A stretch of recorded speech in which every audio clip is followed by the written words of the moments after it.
రవీందర్ రెడ్డి గారు రవీందర్ రెడ్డి గారు మీరు యాదగిరిగుట్ట వాసి. యాదగిరిగుట్ట మనం ప్రభుత్వ కృషి వల్ల లేకపోతే ఏదైనా కానీ ఇప్పటికే ఆదాయం గత ఏడాదికి మించి ఈ ఏడాది వచ్చినట్లు మనం తాజా లెక్కలు బట్టి తెలుస్తోంది. మన ప్రభుత్వాలకి మన ఆలయాలకి ప్రచారం చాలా వరకు అవసరం లేదు. పెద్ద ఆలయాలకి అది సహజసిద్ధంగా భక్తులు వస్తూనే ఉన్నారు. ఇలాంటప్పుడు మీడియా కోఆర్డినేటర్ల నియామకం అవసరమా? ఇది రాజకీయ పునరావాసం కోసమే అంటున్న పెద్దల మాటని మీరు ఏకీభవిస్తారు? ముఖ్యంగా హెచ్ఎండి ప్రేక్షకులందరికీ వందనాలు. ఏదైతే ప్రభుత్వం వాయిస్ క్లియర్ గా ఉందండి? వాయిస్ క్లియర్ గా ఉందండి, మాట్లాడండి. రవీందర్ గారు మాట్లాడండి. ఏదైతే ప్రభుత్వం సోషల్ మీడియా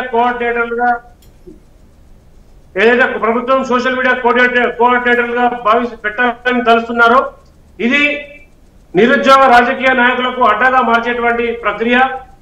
గతంలో ఇక్కడ రాజకీయ నాయకులు ట్రస్టీలుగా వచ్చి ఇది మొత్తం ఒక వ్యాపార దృక్పథం, దేవాలయాలన్నీ కూడా వ్యాపార దృక్పథంగా మార్చినటువంటి ఉంది. కానీ ఇప్పుడు ఈ ప్రభుత్వము ఇలాంటి నిర్ణయం తీసుకోవడంలో క్లియర్ గా కనపడుతూ ఉంది. సొంత డబ్బా కొట్టుకోవడానికి వీళ్ళు ఒక అడ్డా ఏర్పాటు చేసుకుంటున్నారు. ఎందుకంటే ప్రోటోకాల్ కోసము తెలంగాణ తిరుపతిగా పేరు గాంచిన యాదగిరిగుట్టలో ఒక 10 మంది ప్రోటోకాల్ పిఆర్ఓలుగా పెట్టారు ఒక పార్టీ నుంచి. అంటే విఐపీలు వస్తే దగ్గర దర్శనాలు చేయిస్తున్నారు.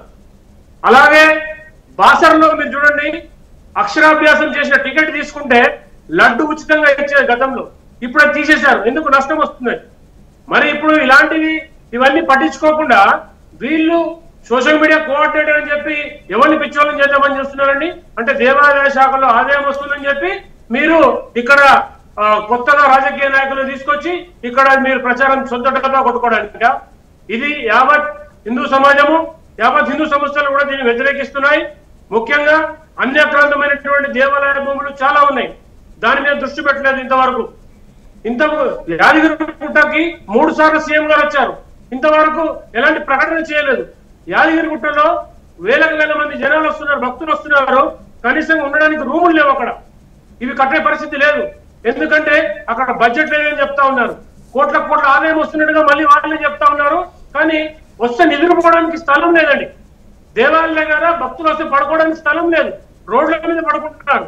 ఇది పట్టించుకోకుండా ప్రభుత్వము ఇవాళ ఏదో కోఆర్డినేటర్ పెట్టి మేము ఏదో సాధించేస్తామంటే దీనికి ఒప్పుకునే సమస్య లేదు. ముఖ్యంగా బాసర దేవాలయం కానీ వేములవాడ దేవాలయం చూసుకుంటే, వేములవాడ దేవాలయంలో ఇంతవరకు డిపిఆర్ రిలీజ్ చేయలేదు. గత 6 నెలల నుంచి మేము అడుగుతూనే ఉన్నాం డిజిటల్ రిపోర్ట్ కావాలని చెప్పి. అంటే మీరు ఎంత ఆదాయంతో ఎంత వ్యయంతో కడుతున్నారు, దీన్ని ఎలా కడుతున్నారు, ఆగమశాస్త్ర పండితులు ఎవరు, అసలు దీన్ని ఏంటి, అసలు మ్యాప్ ఏంటంటే ఇంతవరకు మ్యాప్ కూడా రిలీజ్ చేయలేని పరిస్థితి ప్రభుత్వాన్ని. మొన్నటికి 70 కోట్లు శాంక్షన్ చేసామన్నారు. నిన్నటి చూసుకుంటే 350 కోట్లు అంటున్నారు. అంటే బడ్జెటే లోటు బడ్జెట్ ఉంది. మీరు కోట్ల రూపాయలు ఎక్కడి నుంచి చేస్తున్నారండి? ఇది కేవలము మసిగూసి మారడి చేసేటువంటి ప్రక్రియ జరుగుతూ ఉంది. ఈ ప్రభుత్వం దేవాలయాల పేరు మీద దొబ్బుపోయే ప్రక్రియ చేస్తా ఉంది.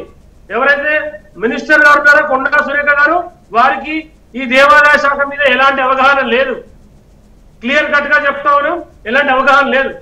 ఎందుకంటే మేము గతంలో చాలా సార్లు కొన్ని విషయాల మీద ఆవిడ దగ్గరికి వెళ్ళాం.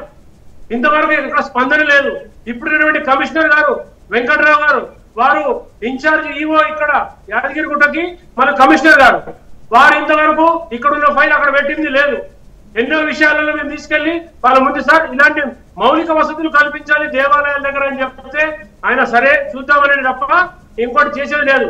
ఇంతవరకు ధార్మిక పరిషత్ ఏర్పాటు చేయలేదు.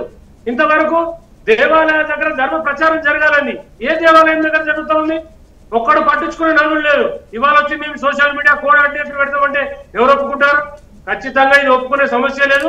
ఈ విషయం మీద హిందూ దేవాలయ పరిరక్షణ సమితి కోర్టుకు వెళ్ళాలని చెప్పి ఈ నిర్ణయాన్ని మేము ఆపుతాం.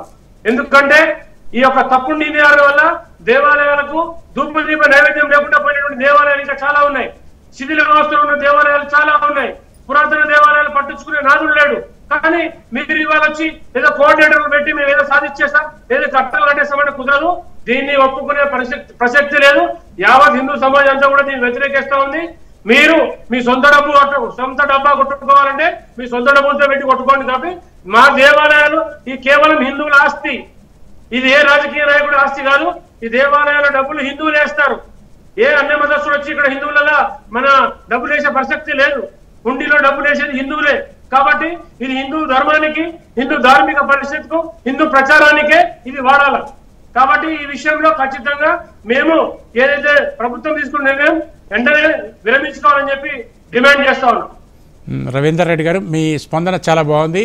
ప్రభుత్వం ఎలాంటి తప్పుడు నిర్ణయం తీసుకున్నా హిందూ సమాజం ప్రస్తుతం అయితే ఊరుకునే పరిస్థితులు లేదు అని మీరు చాలా స్పష్టంగా చెప్పారు.